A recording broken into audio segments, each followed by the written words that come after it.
Election commission of ইন্ডিয়ার chief ঘোষণা দিলেন আগামী কাল থেকে ওয়েস্ট বেঙ্গল, গোয়া, গুজরাট, মধ্যপ্রদেশ, কেরালা সহ 12টি রাজ্যে এসআইআর শুরু হবে।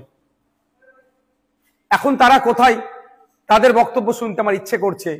যারা বলেছিল পশ্চিমবাংলা এসআইআর হতে দেব না, করতে দেব না, তাদের অবস্থান কি? আটকাতে পেরেছে? আমি ডে 1 থেকে বলে আসছিলাম, যখন এসআইআর নিয়ে চর্চা হচ্ছিল, যে এসআইআর নিয়ে আপনারা আতঙ্কিত হবেন না। আজকেও বলছি, এসআইআর নিয়ে আতঙ্কিত হবেন না। আপনাদের ডকুমেন্টস আপনারা রেডি করুন। ইলেকশন কমিশন অফ ইন্ডিয়া তার ওয়েস্ট বেঙ্গল সাইড থেকে, ওয়েস্ট বেঙ্গল স্টেটের সিওর মাধ্যমে যে এসআইআর করাচ্ছে, কোনো বৈধ ভোটারের নাম বাদ পড়বে না।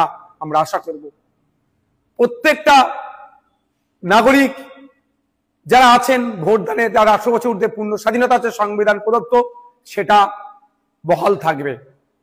এখন প্রশ্ন হচ্ছে, যারা বলেছিল এসআইআর করতে দেব না, তাদের সরকার প্রায় 90,000 অফিসার ইসিআই কে দিচ্ছে দ্রুততার সাথে এসআইআর করার জন্য।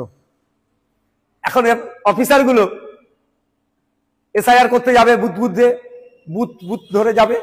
আমি অনুরোধ করব আপনাদের কাছে, এটা নিয়ে কেউ উত্তেজিত হবেন না। কারণ এই অফিসার যারা যাবে, তাদের আপনারা একটা বিষয় নোট করে রাখবেন, সেটা তার নাম, তার কন্ট্যাক্ট নাম্বার, সে কোন ডিপার্টমেন্টে চাকরি করে, আর তাকে এসআইআর এর জন্য ইনক্লুড করা হয়েছে তার প্রমাণপত্র আপনারা নিয়ে রাখবেন। যদি অফিসার কোনো বৈধ ভোটারকে ডি ভোটার, ডাউটফুল ভোটার, অবৈধ ঘোষণা করে, তার বিরুদ্ধে আইনত লড়াইয়ের একটা জায়গা থাকবে। এই লোকটি কে ছিল, 1 নম্বর কথা। দ্বিতীয়ত, কেউ যদি আপনাদেরকে উত্তেজিত করার চেষ্টা করে, আপনারা কারো কথায় উত্তেজিত হবেন না। কারণ 2021 নির্বাচনের সময় তৃণমূলের নেতারা বলেছিল, সেন্ট্রাল ফোর্সের সামনে গিয়ে, সেন্ট্রাল ফোর্সকে আটকাতে গেলে ঘরে যা আছে, খুন্তি, ঝাঁটা, জুতো, কুদাল, এইসব কথা অনেক বলেছিল, গিয়ে দাঁড়াবে ওদের সামনে। এই করতে গিয়ে শীতলকুচিতে সেন্ট্রাল ফোর্সের গুলিতে 4 জন মানুষ মারা গিয়েছিল। আজকে 4 বছর অতিবাহিত হয়ে গেল, এখনো কিন্তু বিচার পেল না। তাই বলবো, কারো কথায় উত্তেজিত হয়ে এই ধরনের ভুল পদক্ষেপ নেবেন না আপনারা। দেখুন, এটাতে বেশ কটা স্টেপ রেখেছে। প্রায় 1 মাস বুথ লেভেল অফিসারদের কাজ হবে বাড়ি বাড়ি গিয়ে এইগুলো সার্ভে করা, এই নির্দিষ্ট প্রক্রিয়া সম্পূর্ণ করা। তারপরে পাবলিশড হবে। পাবলিশড হওয়ার পরে প্রায় 1 মাস, হয়তো কারো যদি নাম ইচ্ছাকৃত হোক, অনিচ্ছাকৃত হোক, বা ডিস্টার্ব বাদ পড়ে বা ডিস্টার্ব হয়, সেক্ষেত্রে তার বলার সুযোগ, অভিযোগ জানানোর সুযোগ পাবে। একটা অনেক টাইমের এটা একটা প্রক্রিয়া আছে। সুতরাং হুট কথায় কারো কথা শুনে উত্তেজিত হয়ে যাবেন না, কারো ফাঁদে পা দিয়ে ফেলবেন না।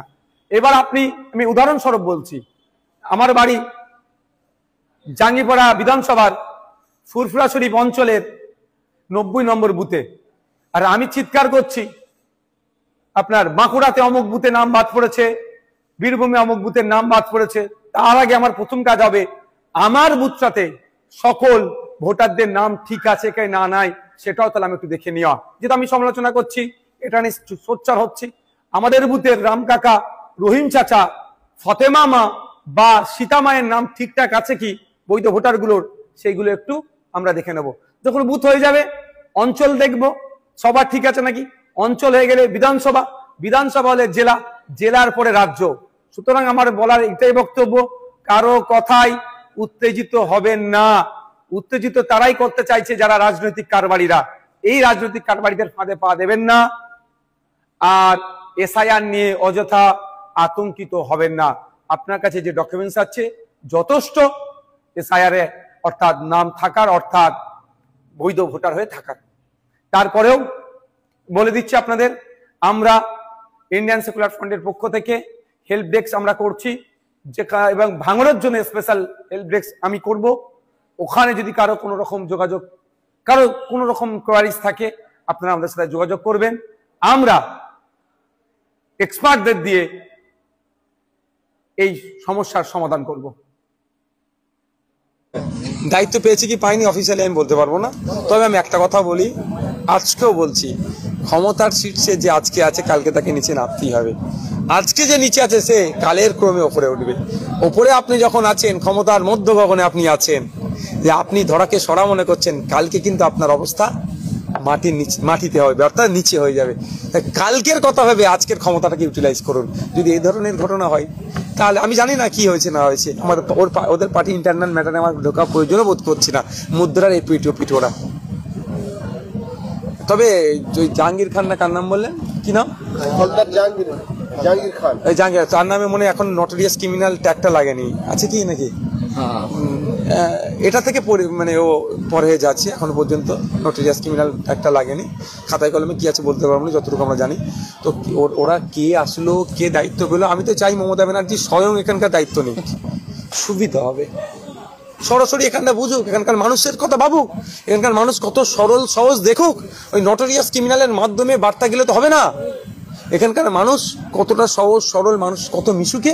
মমতা ব্যানার্জি সঠিক নিজে থেকে যদি দায়িত্ব নেয় এই জায়গা বিধানসভার ভাঙড়ের, তাহলে আরো লাভ হবে আমাদের। ভাইজান, এত বিধানসভা থাকতে ভাঙড়কে এত টার্গেট কেন করা হচ্ছে? তার মানে ভাঙড়ের মানুষ শুধু চক্ষুশূল, ভাঙড়ের বিধায়কদের আতঙ্কের কারণ হয়ে দাঁড়াচ্ছে। ভাইজান, 2021-এর মতো কি 2026-এ সংযুক্ত মোর্চা জোট করবে? আরো বড় মোর্চা হবে আশা করছি। তখন ছিল লেফট ফ্রন্ট, কংগ্রেস আর আইএসএফ এর ফ্রন্টের মধ্যে যারা আছে।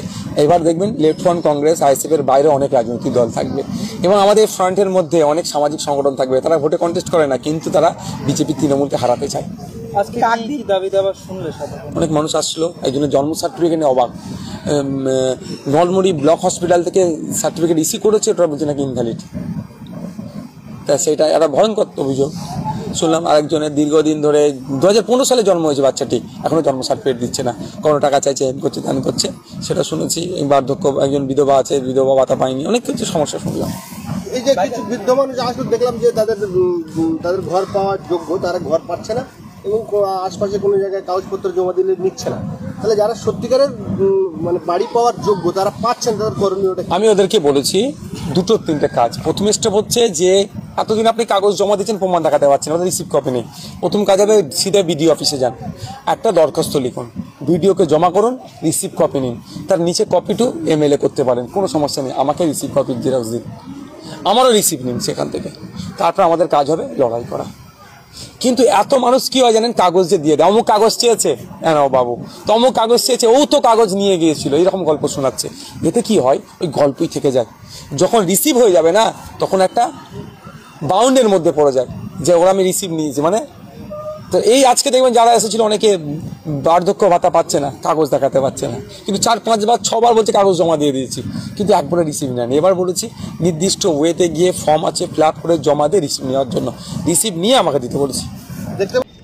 সো বস, তো ভিডিওটা তো অবশ্যই আপনারা সবাই ফার্স্ট টু লাস্ট একদম শেষ পর্যন্ত আপনারা সবাই মানে দেখলেন। তো আপনাদের সবথেকে যেটা এক্সাইটেড বিষয়, একদম আপনাদের ব্যক্তিগত মনের পার্সোনাল চিন্তা ভাবনা, ব্যাখ্যা, বিশ্লেষণ বা যে কোনো মানে কন্টেন্টের মধ্যে প্রত্যেকটা সেন্টেন্স বা প্রত্যেকটা স্টেটমেন্ট সব কিছুই আপনারা আপনাদের ব্যক্তিগত পার্সোনাল চিন্তা ভাবনা, ব্যাখ্যা, বিশ্লেষণ দিয়ে আপনাদের সবথেকে এক্সাইটেড বিষয় যেটা, সেটা হচ্ছে ব্যক্তিগত কি মতবাদ। সেই মতবাদ কিন্তু এই ভিডিও কমেন্ট বক্সে আপনারা সবাই দেন। আর আজকের জন্য টাটা।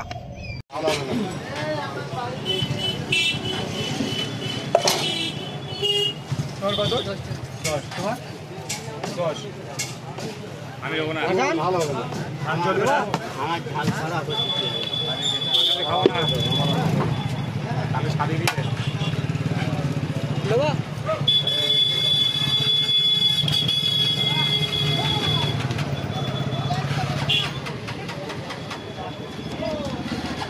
নাটা বলে দাও।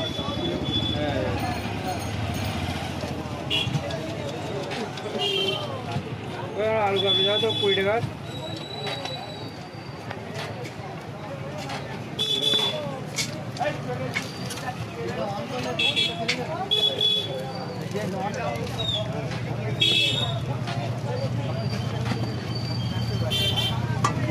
হালকা একটু